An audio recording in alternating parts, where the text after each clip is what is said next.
तो इन सब ने जो है इस मामले को लपक लिया और फिर सब ने तय किया कि हम जो है जस्टिस जी.आर. स्वामीनाथन के खिलाफ जो है महाभियोग लाएंगे। कैसे एक जज की, कैसे अदालत की ये हिम्मत हो गई कि उसने हिंदुओं के हक में फैसला दे दिया, दरगाह की बात नहीं मानी, मुस्लिम पक्ष की बात नहीं मानी। नमस्कार, मैं हूं श्रवण गुप्ता और आप देख रहे हैं भारत एक्स फैक्टर। मंदिर में दिए जलाने को लेकर ये जो तिरुपरन कुंद्रम में पहाड़ी पर बना जो मंदिर है, दिए जलाने की बात थी, जो दरगाह आपत्ति कर रहा था, उसे जो है मद्रास हाईकोर्ट के डिवीजन बेंच ने खारिज कर दिया है। मतलब दरगाह की आपत्ति खारिज कर दी है और कहा है कि जो सिंगल बेंच था, जस्टिस जी.आर. स्वामीनाथन वाला फैसला वो सही था, उसे अपहेल्ड किया है। ये बात जो है अब तक आप सब तक पहुंच गई होगी, क्योंकि ये 6 जनवरी यानी कि कल ये फैसला दिया था मद्रास हाईकोर्ट के डिवीजन बेंच ने। लेकिन मैं जिसकी बात कर रहा हूँ, आप याद कीजिए कि ये जो मदुरई की एकल न्यायाधीश वाली पीठ थी, जिसके जज थे जस्टिस जी.आर. स्वामीनाथन, जब उन्होंने ये फैसला दिया था मेरे ख्याल से 1 दिसंबर को पिछले महीने, तो कैसे फिर विपक्षी पार्टियों ने इस पर शोर मचाया था। पहले तो डीएमके की जो सरकार है वो फिर अदालत में गई, संसद में गई और फिर तमाम विपक्षी दलों के नेताओं को इकट्ठा किया, उन्हें समझाया कि भाई देखो ये तो अदालत बड़ा गजब करने जा रहा है, वहाँ हिंदुओं को जो है मंदिर में दिए जलाने की इजाज़त देने की बात कर रहा है, ऐसा हुआ तब तो बड़ी दिक्कत हो जाएगी। फिर सब एकजुट हुए। ये तमाम जो हिंदू द्रोही, जो सनातन द्रोही पार्टियां हैं, चूंकि ऐसा काम कर रही हैं, इसलिए ये मैं कह रहा हूँ, क्योंकि देखिए उदयनिधि जो स्टालिन के जो चीफ मिनिस्टर हैं, उनके बेटे उदयनिधि ने क्या कहा था कि सनातन जो है संक्रामक रोग है, डेंगू है, मलेरिया है और पता नहीं क्या क्या बातें कही थी। तो सनातन विरोध की जो वो हवा वहाँ वो बहा रहे थे और वही हवा जो है उत्तर में फैली। और उत्तर में जो पार्टियां हैं जो सनातन विरोधी हैं, जैसे कांग्रेस है, सपा है, उद्धव वाली शिवसेना है, तो इन सब ने जो है इस मामले को लपक लिया और फिर सब ने तय किया कि हम जो है जस्टिस जी.आर. स्वामीनाथन के खिलाफ जो है महाभियोग लाएंगे। कैसे एक जज की, कैसे अदालत की ये हिम्मत हो गई कि उसने हिंदुओं के हक में फैसला दे दिया, दरगाह की बात नहीं मानी, मुस्लिम पक्ष की बात नहीं मानी। और ऐसा अगर होता रहा तब तो इस देश में बड़ी मुश्किल पैदा हो जाएगी। कोई जज जो है हिंदुओं के हक में फैसला देगा, भले ही वो न्याय पर आधारित होगा, लेकिन वो फैसला अगर हिंदुओं के हक में जाएगा, जाता रहेगा, तो ऐसे तो समस्या खड़ी हो जाएगी हमारे लिए। तो ये बात जो है इन विपक्षी दलों के नेताओं के समझ में आई और फिर जो है डीएमके ने इन तमाम विपक्षी दलों के नेताओं से बात की और 107 सांसदों ने जो है एक नोटिस तैयार किया इम्पीचमेंट के लिए, नोटिस देने के लिए, महाभियोग चलाने के लिए। किसके खिलाफ? ये जो यही जस्टिस जी.आर. स्वामीनाथन है उनके खिलाफ। क्यों भाई?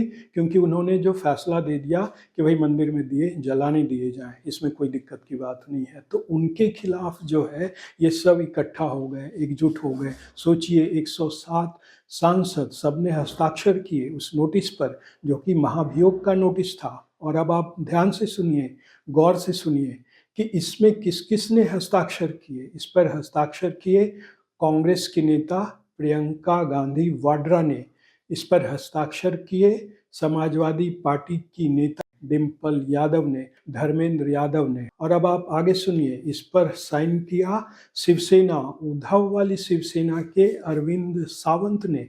और नाम सुनिए, एक और नाम है सुप्रिया सुले, जो कि शरद पवार की बेटी हैं और शरद पवार वाली एनसीपी की वो नेता हैं। तो ये तमाम नाम जो मैंने बताया, इसके अलावा और है, लेफ्ट तो इसमें है ही, वो आगे चलता है इन सब मामलों में। तो लेफ्ट के जो है सीपीआई के नेता डी राजा ने भी इस पर सिग्नेचर किए।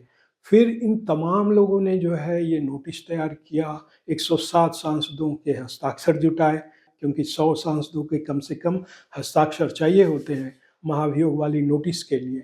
तो इन लोगों ने सोचा कि भाई 107 सांसदों के अब हो गए हैं हस्ताक्षर, तो अब हम इसे जो है लोकसभा के स्पीकर को सौंप दें। इसी बीच जो है मद्रास हाई कोर्ट के डिवीज़न बेंच का फैसला आ गया मदुरई से कि भाई ये जो सिंगल जज वाली बेंच थी, उन्होंने जो फैसला दिया था, मतलब जस्टिस जी.आर. स्वामीनाथन ने, वो सही था और हिंदुओं को वहाँ दिए जलाने की इजाज़त दे दी। और फिर जैसे ही ये खबर आई, फिर उन सनातन विरोधियों के दिलों में आग लग गई कि अरे पहले तो एक ही जज ने आदेश दिया था, सिंगल बेंच ने दिए जलाने का मंदिर में।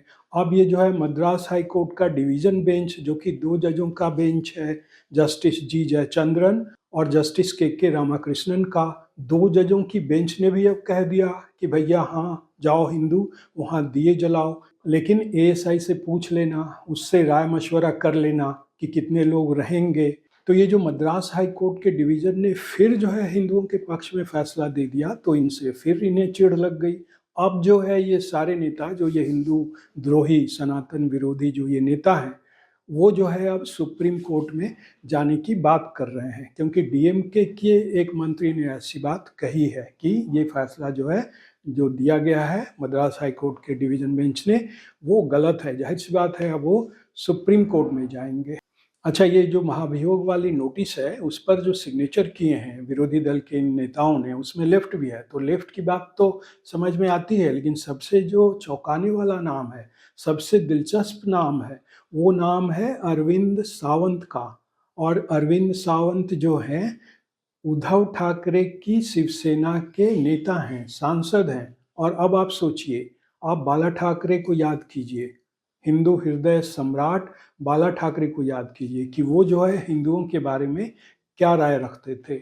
और अब उन्हीं के पार्टी का, उन्हीं के बेटे की पार्टी का एक नेता अरविंद सावंत जो है ऐसे नोटिस पर, महाभियोग नोटिस पर सिग्नेचर कर रहा है, हस्ताक्षर कर रहा है, जो एक जज को हटाने के लिए है, इम्पीच करने के लिए है। और इस जज की गलती क्या है कि उसने जो है हिंदुओं के सपोर्ट में, हिंदुओं के पक्ष में फैसला दे दिया है।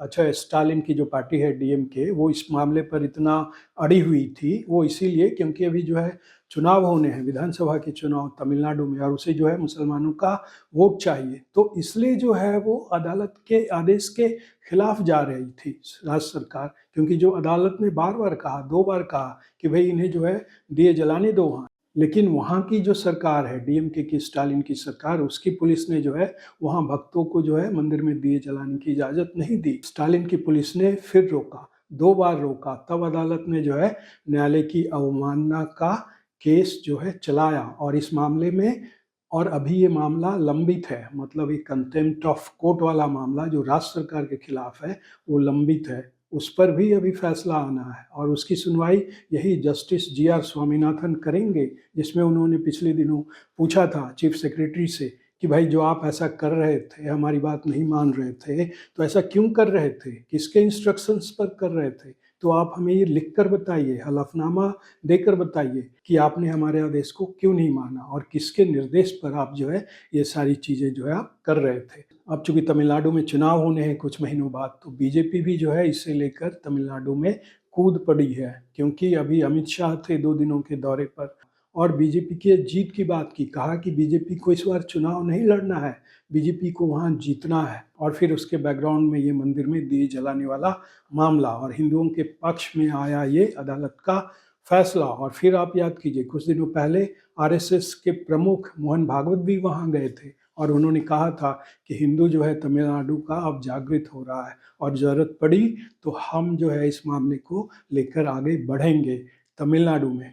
और देखिए, तमिलनाडु में इस बार सिर्फ अन्ना द्रमुक नहीं है अकेले डीएमके के सामने, इस बार उसके सामने एक्टर विजय की पार्टी जो है टीवीके भी है। और अभी देखिए, एक्टर विजय ने हाल में ही जो है ये घोषणा की कि अब जो है वो फिल्मों में काम नहीं करेंगे, मतलब अब जो है वो अपनी पार्टी के लिए काम करेंगे, अपने समर्थकों के लिए काम करेंगे। तो अब देखते हैं सुप्रीम कोर्ट में ये मामला कब जाता है और सुप्रीम कोर्ट इस पर क्या कहता है, और इसी बीच जो चुनाव अब जो होने हैं कुछ महीनों बाद, वो क्या रंग लेता है इस वाले मुद्दे के ऊपर, तो ये देखना शेष रहेगा और दिलचस्प भी। तो आज के एपिसोड में इतना ही। आपसे अनुरोध है कि इस चैनल के वीडियो को देखें और लाइक करें, और एक बात और, इसे शेयर आप ज़रूर करें इस वीडियो को। तो आज के एपिसोड में इतना ही। अब हमें आज्ञा दीजिए। नमस्कार।